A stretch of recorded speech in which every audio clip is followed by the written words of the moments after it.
देश और दुनिया भर में नवरात्रि के महापर्व की शुरुआत होने जा रही है। नवरात्रि का महापर्व आस्था, शक्ति और भक्ति का ऐसा संगम है जिसका इंतजार पूरे देश में बड़ी बेसब्री से होता है।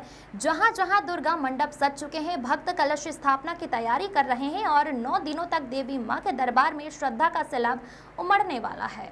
नवरात्रि की खासियत यह है कि इसमें मां दुर्गा के 9 अलग अलग स्वरूपों की पूजा की जाती है, जिन्हें नवदुर्गा कहा जाता है। पहले दिन मां शैलपुत्री, फिर क्रमश ब्रह्मचारिणी, चंद्रघंटा, कुष्मांडा, स्कंद माता, कात्यायनी, कालरात्रि, महागौरी और सिद्धिदात्री की आराधना की जाती है। हर देवी का स्वरूप जीवन के अलग अलग आयामों का प्रतीक है। कहीं साहस, कहीं ज्ञान, कहीं विनम्रता और कहीं समृद्धि का आशीर्वाद।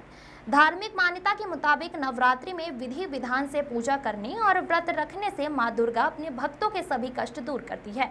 इस दौरान कलश स्थापना, अखंड ज्योति जलाना, दुर्गा सप्तशती का पाठ और कन्या पूजन विशेष महत्व रखते हैं।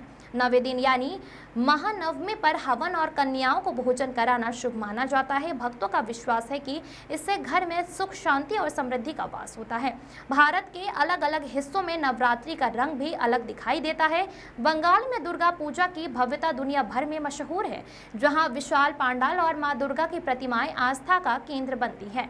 गुजरात और महाराष्ट्र में डांडिया और गरबा की धूम रहती है। उत्तर भारत में रामलीला और दशहरा उत्सव के साथ नवरात्रि का समापन होता है, जो बुराई पर अच्छाई की विजय का प्रतीक है। यानी नवरात्रि सिर्फ एक त्योहार नहीं, बल्कि संस्कृति, भक्ति और शक्ति का उत्सव है। 9 दिनों की इस साधना का सार यही है कि अगर आप सच्चे मन से मां दुर्गा की पूजा करें तो वह हर संकट को काट कर अपने भक्तों के जीवन में खुशियां और नई ऊर्जा भर देती हैं।